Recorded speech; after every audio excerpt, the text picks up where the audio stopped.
Informasi terupdate hari ini, wadidaw, kasus 4 miliar rupiah sedang ramai dibicarakan. Nikita Mirzani menjadi korban penipuan 4 miliar rupiah yang dilakukan oleh oknum yang mengaku kerabat dekatnya Nikita Mirzani dan orang yang memberikan perlindungan hukum terhadap Nikita Mirzani. Uang 4 miliar rupiah bukanlah uang yang sedikit, namun Nikita Mirzani berhasil mengumpulkan uang tersebut hasil dari pinjaman teman-temannya. Harapan Nikita Mirzani hanya satu, agar dapat membebaskan dirinya dari jeratan hukum yang saat ini sedang menjerat dirinya. Bahkan Nikita Mirzani sempat menginformasikan kepada anak-anaknya bahwasanya Ami akan segera ke pulang, nak. Namun sayang, harapan tersebut pupus di tengah jalan akibat keserakahan oknum tersebut. Wadidaw sekali, terlalu zalim ternyata. Nama Bunda Queen digadang-gadangkan sebagai watak dari penipuan tersebut. Benarkah atau tidak? Kita tidak tahu. Atau malah sebaliknya, orang yang memberikan perlindungan hukum terhadap Nikita Mirzani itulah pelaku utama. Disebutkan dengan jelas ya oleh barusan kita tayangkan, kalau itu memang benar ya, ada uang Nikita Mirzani yang mengalir atau dibawa oleh seseorang untuk mengurus masalah ini adalah tanggung jawab daripada siapapun dia yang membawa uang tersebut. Karena faktanya Nikita Mirzani justru diputuskan bersalah dan menjalani hukuman. Kalau ada yang coba-coba, ya mungkin itu salah satu strateginya. Tapi faktanya Nikita Mirzani saat ini sedang berada di dalam tahanan. Hai, masih bersama saya Mr. Z bicara. Tentu saja bicara tentang kebenaran berdasarkan fakta, data, dan realita. Teman-teman, saya melihat ya ada fenomena strategi terkait dengan bagaimana sang pengacara ini membela Nikita Mirzani. Namun demikian para penonton mengatakan bahwa ini adalah semakin kesini sang pengacara ini ngadi-ngadi ya. Anda bisa lihat sendiri bagaimana penonton ngadi-ngadi ya, Anda lihat ya. Dari @home corner, biar terlihat bekerja oleh Nicky Bull, maka pengacara ngadi-ngadi. Ngadi-ngadi. Kemudian ada yang tapping begini panjangnya nih ya. Coba Anda lihat. Ya. Begitu panjang dari Sucipto Aska Family ya. Ini kalau saya baca ini memang masuk akal, benar juga. Hanya panjang sekali ya, saya nggak bisa menampilkan semuanya ya teman-teman ya. Kemudian ada nih ya, dari Somyate. Nyari-nyari kesalahan dokter Reza tapi tidak ketemu, jadinya fitnah terus muter-muter. Ya. Itu semua adalah fakta ya, itu penilaian daripada masyarakat, penilaian dari netizen ya. Ada kalimat ngadi-ngadi. Ya maksud saya begini, kita bicara realita berdasarkan fakta, data. Artinya apa? Tidak usahlah kita tambah-tambahi dengan pernyataan-pernyataan yang justru menjadi blunder ya, menjadi blunder kita di belakang hari. Saya melihatnya gitu. Coba Anda lihat, ada pernyataan-pernyataan yang menyebut Nikita Mirzani bebas. Tapi faktanya Nikita Mirzani masih ada di dalam. Apakah ini sebuah janji atau strategi? Saya tidak tahu. Teman-teman, mari saya ajak teman-teman menyimak ya pernyataan-pernyataan ya, mungkin ya dari pengacaranya. Inilah yang selalu mungkin ya, yang selalu dibilang teman-teman tuh istilah ngadi-ngadi ya. Mari kita simak. Saya berkeyakinan, saya katakan hari ini setelah membaca, mendengar tuntutan, keyakinan kami penasihat hukum Nikita semakin kuat bahwa Nikita akan bebas. Keyakinan itu dibuktikan dengan adanya pertama dakwaan. Dakwaan bicara soal produk. Tapi di tuntutan bahasnya masalah pribadi. Itu ya. Kedua apa? Kedua di dalam dakwaan disebutkan alat untuk mengancam Nikita itu adalah karena Nikita mau menjelek-jelekan. Sekarang dirubah lagi dalam tuntutannya, alat yang mau dipakai itu adalah sebuah tanda bukti pembayaran atau pembelian produk skincare yang pernah dijual Reza Gladys pada tahun 2024. Nah, bagaimana membuktikan ini? Kalau sebuah tindak pidana dakwaan dengan tuntutan berbeda, dengan fakta berbeda. Reza Gladys di persidangan dia tegas nganggo ini. Saya tidak masalah soal produk saya, ya kan? Saya masalah karena saya dibilang adalah begeng, abu-abu dan lain sebagainya. Begitu ya teman-teman media semua ingat pada waktu itu. Lah sekarang kalau itu dibalik lagi diputar ke soal produk, ini bagaimana mempertanggungjawabkan pengakuannya Reza? Reza berarti ngasih keterangan palsu dong di pengadilan. Kan begitu logikanya. Dia sendiri yang ngomong. Nggak ada begitu pun dengan saksi dia lain. Nah sekarang kita mau ke soal pembuktian. Buktinya apa? Ya buktinya soal produk. Tapi si Rezanya mengakui bukan masalah produk. Nah, nanti biarlah teman-teman semua melihat ya, praktisi hukum di luar juga akan paham gitu loh. Kenapa sih dakwaannya begini, pengakuan begini, tuntutan begini. Ini ada kontradiktif semua gitu. Pembuktian Kasasi di Mahkamah Agung ini ya berpihak kepada Nikita Mirzani dan Ismail Marzuki, dan insya Allah Nikita Mirzani bebas. Bismillah. Amin. Bismillah. Oke. Terakhir dikit Bang, soal kan Nikita udah ditahan berapa lama ya? Bisa total kerugiannya ada disampaikan gitu Bang. Total Oke, silakan Mbak Kali dulu. untuk total kerugiannya Nah, kalau saya majelis hakimnya, saya bebasin aja. Kenapa saya bebasin aja? Yang pertama, saya melihat ya, dari penuntut umum ini tidak memiliki etikat baik. Kalau fakta persidangan bisa kita nilai, bisa kita simpulkan bahwa ini sebenarnya bisa kita perdebatkan ya. Mungkin saya bisa terima juga lah. Dengan dijatuhkan hukuman 4 tahun kepada Nikita, pasalnya 27 mungkin bisa diperdebatkan. Bisa iya, bisa enggak. Tapi kalau saatnya penuntut umum kemarin dia menuntut 11 tahun, dia menggunakan pasal yang ada di Undang-Undang TPPU, kalau menurut saya nih ya, oknum penuntut umum ini nakal. Harusnya orang nakal seperti itu, ketika dia nuntut 11 tahun, jangan kasih 4 tahun putusannya, bebasin aja. Kenapa? Ini orang bukan mencari kebenaran material. Ya boleh dong menduga-duga dong ya. Jangan-jangan ada yang pesen nih sampai 11 tahun. Ya. Yang muncul di masyarakat seolah-olah kasus Nikita Mirzani dipaksakan. Saya pastikan bahwa perkara Nikita Mirzani itu ada di Polda Metro Jaya karena laporan seseorang bernama RG melaporkan terkait tindak pidana, ada dugaan tindak pidana pemerasan, tindak pidana ya pencucian uang TPPU dan pengancaman. Dari sejak awal saya sudah menyatakan bahwa kasus Nikita Mirzani ini harusnya bisa melakukan beberapa tahap untuk menyelesaikannya. Salah satunya adalah melalui tahap restorasi justice. Yang kedua, karena panggilan itu Nikita Mirzani, saya sudah bilang dari awal bahwa ketika ada panggilan datang, ya jangan sampai panggil itu sampai 3 kali. Karena kalau sampai 3 kali, penyidik ya melihat berapa gajinya dia nggak tahu, tapi di bukti itu 6,7 miliar per bulan, rata-rata per bulan 6,7 miliar. Nah, saya baru dengar ya ada karyawan yang bisa dapat gaji fantastis begini ya dalam dunia bisnis. Mungkin bisa dicek di mana gitu, terserah. Yang jelas Dari apa yang kita sudah perhatikan ini, saya bertanya-tanya apakah itu salah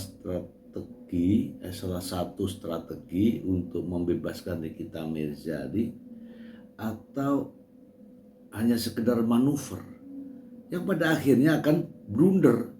Teman-teman bisa lihat ya apa yang terjadi pada kasus Nikita Mirjani ini, mulai dari pengadilan negeri divonis oleh hakim ya bahwa Nikita Mirjani secara sah dan meyakinkan bersalah telah melakukan pemerasan. Kemudian banding. Ini juga saran dari mana saya tidak tahu ya teman-teman. Apakah itu juga strategi dari pengacaranya. Banding. Tujuannya adalah untuk menghilangkan kasus pemerasan ini. Alih-alih hilang justru muncul tindak pidana pencucian uang yang di tingkat pertama itu tidak ada. Iya kan? Kemudian PK dengan berbagai macam cara lakukan PK. Apapun narasinya, saya yakin ini tidak jauh beda dengan ketika banding. Sebab apa? Sebab saya membaca, mendengarkan, melihat langsung sang pengacara ini menyudutkan hakim. Ya, pada akhirnya kasasi pun hakim memutuskan menguatkan apa yang sudah dijatuhkan oleh majelis hakim di tingkat banding, yaitu 6 tahun penjara dan uang sebesar 1 miliar rupiah. Apabila tidak bisa membayarkan maka ditambah lagi 3 bulan kurungan. Ini sungguh sangat menurut pendapat saya ini manuver yang berakibat blunder. Iya kan? Nah, satu-satunya jalan adalah sekarang ini adalah peninjauan kembali. Peninjauan kembali, teman-teman. Menjatuhkan pidana kepada terdakwa oleh karena itu dengan pidana penjara selama 4 tahun dan pidana denda sejumlah 1 miliar rupiah dengan ketentuan apabila pidana denda tersebut tidak dibayar diganti dengan pidana kurungan selama 3 bulan. 5. Menetapkan masa penangkapan dan penahanan yang telah dijalani terdakwa dikurangkan seluruhnya dari pidana yang dijatuhkan. 6. Menetapkan terdakwa tetap ditahan. 7. Menetapkan barang bukti berupa 1 buah sistem elektronik akun WhatsApp dengan nomor 081288779794 nomor 1 sampai dengan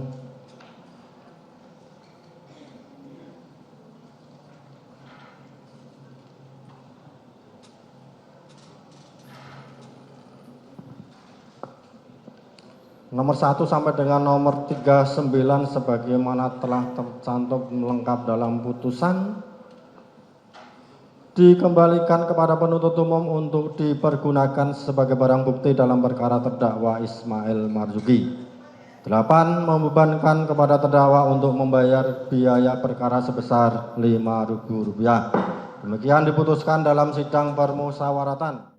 Menyaksikan sama-sama bahwa tinggal 1 pasal yang ada 27B ayat 2 TPPU-nya alhamdulillah sudah hilang. Ya semoga sebetulnya harusnya sih nggak segitu vonisnya ya kalau semua berjalan dengan lancar. Tapi nggak apa-apa lah, itu kan haknya hakim yang mulia ya. Yang mudah-mudahan hakim bukan sebagai stempel untuk ada di persidangan ini, dan Niki juga mengucapin buat semuanya terima kasih juga buat jaksa yang sampai akhir udah mau kita berargumentasi walaupun ujung-ujungnya dibilang tidak sopan. Terima kasih juga buat keluarga, sahabat, semuanya, lawyer juga yang sudah begitu hebatnya. Nah, selain itu teman-teman ya, itu proses pidana sudah jalan dan Nikita Mirjani telah dijatuhi hukuman. Ada gugatan perbuatan melawan hukum. Saya pribadi melihat bahwa gugatan perbuatan melawan hukum ini juga masuk dalam salah satu strategi untuk melakukan perlawanan hukum di proses hukum pidana. Hitung-hitungannya begini teman-teman ya, kita menghitungnya. Saat ini proses hukum pidana oke lah, Nikita Mirzani dinyatakan bersalah. Bagaimana caranya supaya Nikita Mirzani ini bisa dinyatakan tidak bersalah? Satu-satunya jalan adalah dengan upaya gugatan ya, gugatan perbuatan melawan hukum. Harapannya adalah dari kasus gugatan perdata ini ada putusan. Putusannya yaitu memenangkan Nikita Mirzani, memenangkan gugatannya. Kalau menang, ingat ya ini, kalau menang, putusan hakim ini bisa menjadi salah satu strategi, yaitu dengan istilah ya vonis hakim yang bertentangan. Karena di kasus pidana Nikita Mirzani dinyatakan bersalah, di perdata seandainya Nikita Mirzani dinyatakan sebagai pemenang dalam gugatan itu, maka ada pertentangan hukum, ada pertentangan hukuman dari perdata dan pidana. Maka itulah yang akan digunakan sebagai alat atau sarana untuk mengajukan peninjauan kembali. Itu kalau Nikita Mirzani menang. Karena syarat-syarat peninjauan kembali ya minimal ada, kalau ada novum, jelas novum atau bukti baru, sulit untuk dihadirkan, sulit untuk ditampilkan, sulit untuk ditemukan. Karena kalau memang benar sudah ada itu ya, pasti akan digunakan di awal di tingkat pengadilan negeri. Karena tidak ada, maka yakin ya terkait dengan novum itu tidak ada. Kemudian ada kekilafan hakim. Kekilafan hakim saya meyakini tim kuasa hukum Nikita Mirzani ini tidak menemukan itu. Satu-satunya cara hanyalah berharap pada putusan hakim yang bertentangan. Kalau Nikita Mirzani dinyatakan sebagai pemenang gugatan, baru akan digunakan untuk melakukan perlawanan, mengajukan peninjauan kembali. Itu satu-satunya. Jika Nikita Mirzani dinyatakan menang dalam gugatan perbuatan melawan hukum di kasus perdata. Jadi itulah strategi-strategi yang digunakan oleh kuasa hukum yang nampaknya strategi itu sulit untuk diwujudkan. Mengapa? Ya karena semua yang terjadi ini ya berdasarkan fakta. Tidak ada fakta satupun yang menyatakan bahwa uang 4 miliar itu adalah uang endorse. Tidak ada satupun pernyataan yang menyatakan bahwa uang 4 miliar itu adalah uang cuma-cuma. Tidak satupun pembuktian yang menyatakan bahwa uang 4 miliar dari Reza Gladys ke Nikita Mirzani melalui Mail Saputra ini, Mail Marzuki, adalah sebagai salah satu hubungan kerjasama bisnis. Tidak ada. Kalau itu semua tidak ada, maka saya mengatakan strategi ini adalah konyol. Strategi ini konyol, hanya membentuk opini di ruang publik yang tentu saja menimbulkan pro dan kontra.